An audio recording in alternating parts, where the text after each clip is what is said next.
12th plus 2 Tamil Nadu State Board English paragraph simplified. All the world's a stage from As You Like It, William Shakespeare. William ஷேக்ஸ்பியரோட as you like இட்ன்ற நாடகத்தில் இருந்து ஒரு பகுதி தான் all the world's அ ஸ்டேஜுங்கிற இந்த poem உங்களுக்கு. Second question, Shakespeare has skillfully brought out the parallels between the life of man and actor on stage. Elaborate this statement with reference to the poem.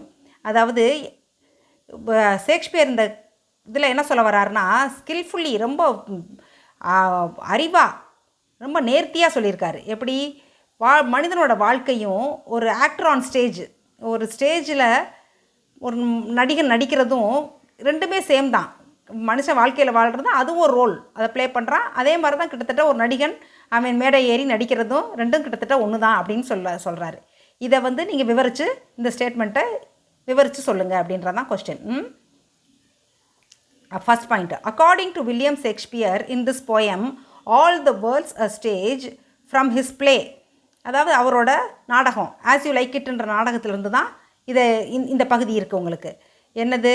The statement, the life of man and actor on stage. Life of man மனுஷனோட வாழ்க்கையும் ஒரு நடிகன் அவன் மேடை ஏறி நடிக்கிறதும் கிட்டத்தட்ட ரெண்டுமே ஒன்று தான். அவன் ரோலை அந்த ஸ்டேஜில் நடிக்கிறான், இவன் இந்த ரோலை வாழ்க்கையில் அதை நிவர்த்தி பண்ணி காட்டிக்கிட்டு இருக்கிறான். அவ்வளோதான். Shakespeare narrates, man comes to the world, plays his role and returns back. மனிதன் பூமிக்கு வர்றான், அவனோட பங்கை நிறைவேற்றுறான், அவனோட வாழ்க்கையை வாழ்கிறான், அப்புறம் திரும்ப போயிடுறான். இதுதான் Shakespeare narrates, man comes to the world, பூமிக்கு வர்றான் மனிதன், பிளேஸ் ஹிஸ் ரோல், அவனோட பங்கு, அவனோட வாழ்க்கை என்னவோ, அவனுக்கு என்ன கொடுத்துருக்க ரோல் அதை அவன் வாழ்ந்து காட்டிட்டு அண்ட் ரிட்டர்ன்ஸ் பேக், திரும்ப போயிடுறான். அந்த மரணம் வந்துச்சுன்னா திரும்ப போயிடணும். Shakespeare narrates 7 roles played by man. First is infant stage, குழந்தை பருவம். முதல்ல ஷேக்ஸ்பியர் என்ன சொல்கிறாரு, 7 நிலையில் சொல்கிறார் மனுஷனோட வாழ்க்கையை. அதில் 7 நிலையில் ஃபஸ்ட்டு ஸ்டேஜஸ் இன்ஃபேண்ட் ஸ்டேஜ், குழந்தை பருவம், with cat voice and vomiting in the nurse arms. நர்ஸோட கையில் வாமிட் பண்ணி விட்டுறது குழந்தை. அப்படி தானே செய்யும் குழந்தை பருவத்தில். அப்புறம் பூனை கத்துற மாதிரி கத்துது. பூனை மெல்ல தானே கத்தும், சவுண்டாக கத்த முடியாதுல்ல. பிறந்த குழந்தை அவ்வளோ சத்தமாக கத்த முடியாதுல்ல. அந்த மாதிரி ஒரு கேட் வாய்ஸில் கத்துறானா, பூனைக்குட்டி மாதிரி கத்துறானா குழந்தை முதல்ல பிறந்தனே மனுஷன். செகண்ட் ஸ்டேஜ் ஸ்கூலிங் ஏஜ், பள்ளிக்கூடத்துக்கு போகிற வயசு. அன்ஹாப்பி ஸ்கூல் பாய்ஸ், சந்தோஷமே இல்லாத ஒரு பள்ளிக்கூடத்து பையன் பள்ளிக்கூடத்துக்கு போகிறதுக்கே அழுதுகிட்டே போகுது. வித் ஷோல்டர் பேக், அந்த ஷோல்டர் பேக்கை போட்டு வாக்கிங் லைக் அ ஸ்னெயில், ஒரு நத்தை மாதிரி நடந்து ஊர்ந்து போகிறான் பள்ளிக்கூடத்துக்கு, சந்தோஷமாகவே போக மாட்டேன்றான். அன்வில்லிங் டு ஸ்கூல், விருப்பமே இல்லாமல் பள்ளிக்கூடத்துக்கு போகுது பிள்ளை, அழுதுகிட்டே பள்ளிக்கூடம் போகிறது தான் அந்த நெக்ஸ்ட் ஸ்டேஜ். அடுத்து third is a lover, ஷையிங் like furnace, singing chat songs about his wife. அதாவது ஒரு பெரிய ஒலை கொதிக்குது இல்லை, அந்த கொதிக்கிற உலையிலேருந்து வர்ற காற்று எவ்வளோ உஷ்ணமாக இருக்கும், அந்த மாதிரி அவ்வளோ உஷ்ண பெருமூச்சு விடுறானா அது ஒய்ஃபை நினச்சி. சிங்கிங் சேட் சாங்ஸ், ரொம்ப சோகமான கீதங்கள் இசைச்சிக்கிட்டு ரொம்ப அப்படியே பெருமூச்சு விட்டுக்கிட்டு ஒய்ஃபை பற்றி ஒரு கவலையில் அந்த ஏஜ், அந்த லவ்வர்ன்ற அந்த காலகட்டம். அடுத்தது fourth stage is a brave soldier, bearded like a leopard. ஒரு வீரமான போர் வீரனாக இருக்கிறான் ஃபோர்த்து ஸ்டேஜில். அது பெரிய ஒரு சிறுத்தை மாதிரி தாடி வச்சுக்கிறான். பியர்டுனா தாடி, பியர்டட் லைக் அ லியோபேட், ஒரு சிறுத்தை மாதிரி தாடி வச்சுக்கிட்டு. Great care in his honour and reputation as a good man. அதாவது நல்ல தன்னோட ஹானரையும் ரெப்புடேஷனையும், அதாவது மான மரியாதையை காப்பாற்றிக்கிறதுக்காக கிரேட் கேர், அதில் ரொம்ப கவனம் செலுத்துகிறான்.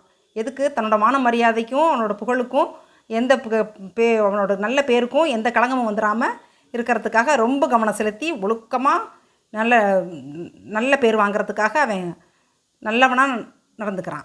அடுத்தது fifth stage is a justice, அது ஒரு நீதிமானாக இருக்கிறான். வித் ரவுண்டு பெல்லி, வயிறு ஒரு தொப்பை விழுந்துக்குது. அடுத்த ஸ்டேஜில் கொஞ்சம் குண்டாயிருவாங்கல்ல, அந்த ஸ்டேஜில் வயிறு தொப்பையோட, பெல்லினா தொப்பை. ஜஸ்டிஸ், ரொம்ப நீதிமான் நேர்மையாளனாக இருக்கிறான். Formal beard, formal cut beard, அதாவது அந்த ஊரில் தாடி வச்சுக்கிறதே ஒரு ஸ்டைலு. அதாவது எந்த வயசில் எப்படி தாடி வச்சுக்கணும் அப்படின்னு. ஒரு சோல்ஜர்னால் இப்படி தான் தாடி வச்சுக்கணும், ஒரு பெரிய சிறுத்தை மாதிரி தாடி வச்சுக்கணும். அடுத்த ஸ்டேஜ் ஒரு ஒரு முதிர்ச்சியானவர். அந்த முதிர்ச்சியானவர் தான் சாதாரண தாடி வச்சுக்கிட்டு வித் நாலேஜ் அண்ட் விஸ்டம், நல்ல அறிவும் நல்ல ஞானமும் விளங்க வாழ்கிறான்.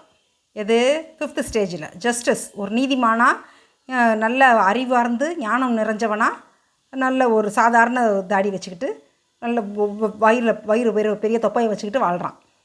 அடுத்து 7th 5th வந்து ஜஸ்டிஸு, 6th வந்து is a lean thin old man. பாருங்கள், லீன்னா ஒல்லி, தின்னுனாலும் ஒல்லி தான், ஒல்லி ஓல்டு மேன், வயசாயிருச்சு, ரொம்ப ஒல்லியாக மெலிஞ்சிடுறான். அந்த வயசில் ஃபஸ்ட்டு ஜஸ்டிஸ் அந்த 5th ஸ்டேஜில் குண்டாக இருந்தால் தொப்பை போட்டு, அடுத்த வயசில் வந்து மெலிஞ்சு ஒல்லி ஆயிடுறான். With specs on is nose, மூக்கு கண்ணாடி போட்டிருக்கான். யூத்ஃபுல் ட்ரௌசர்ஸ், நல்லா சின்ன பையன் மாதிரி ட்ரௌசர் போட்டுக்கிறான். அப்புறம் லெக்ஸ் க்ரோன் நேரோ, கால்கள்லாம் நல்லா குறுகி போய் அப்படியே ஒல்லியாக நீண்டு போயிடுச்சு. With his big manly voice, ஆனாலும் அவனுக்கு அவருக்கு கிழட்டு சிங்கம் மாதிரி அப்படி சத்தம் மட்டும் நல்லா ஓங்கி பேசுகிறான். 6th is a lean thin old man, ஒல்லியான வயதான மனுஷன். With specs on is nose, மூக்கு கண்ணாடி போட்டுக்கிட்டு. யூத்ஃபுல் ட்ரௌசர்ஸ், சின்ன வயசு பையன் மாதிரி ட்ரௌசர் போட்டுக்கிட்டு. லெக்ஸ் க்ரோன் நேரோ, கால்லாம் நல்ல ஒல்லியாக நீளமாக வளர்ந்து நீண்டு நிற்கிது. And with his big manly voice, நல்ல ஆண்மைத்தனமான குரல், நல்ல ஓங்குன குரலில் கிழட்டு சிங்கம் மாதிரி கர்ஜிக்கிற குரலில் பேசுகிறான்.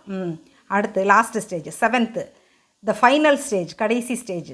With his second childishness ends, அவனோட 2ஆம் குழந்தைத்தன்மை வந்துருச்சு, மறுபடியும் குழந்தையாயிடுறான். குழந்தைத்தன்மை with the strange eventful history, அவனோட வாழ்க்கையோட நிகழ்வுகள் நிறைய வாழ்க்கையில் நிகழ்வுகள் நடந்திருக்கும்ல, வித்தியாசமான நிகழ்வுகள்லாம் அது எல்லாத்தையும் நினைவுகளில் வச்சுக்கிட்டு. வித்தவுட் டீத், பற்கள்லாம் போயிடுச்சு, எல்லா பல்லும் விழுந்துருச்சு. லோ ஐசைட், கண் பார்வை மங்கிருச்சு. சான்ஸ் டேஸ்ட், அதாவது சான்ஸ்னால் இழந்துடுறது, டேஸ்ட் இழந்துருது, நாக்கெல்லாம் ருசி இழந்துருச்சு. ஆல்சோ சான்ஸ் மெமரி, நினைவுகளும் தப்பி போயிடுச்சு, நினைவுகளும் அவனுக்கு மறந்து போயிடுச்சு. அண்ட் எவ்ரிதிங், எல்லாமே அவனுக்கு குறைபாடு, எல்லாமே இழந்துருச்சு அந்த வயசில். இதுதான் மனுஷனோட 7 ஸ்டேஜ். இதை ஷேக்ஸ்பியர் விவரிக்கிறாரு. இது பார்க்குறதுக்கு உங்களுக்கு பெருசாக தெரியும், ஆனால் எழுதுனீங்கன்னா சின்ன பாயிண்ட்டு தான், எல்லாம் சின்ன பாயிண்ட்டு அழகாக கையில் எழுதி, PDF நான் போடல, கையில் எழுதுங்க தயவு செஞ்சு, அப்போ தான் மனப்பாடம் பண்ண முடியும். ஈஸியாக படிங்க, சரியா? All the best. Next lesson போகலாமா? பாய்.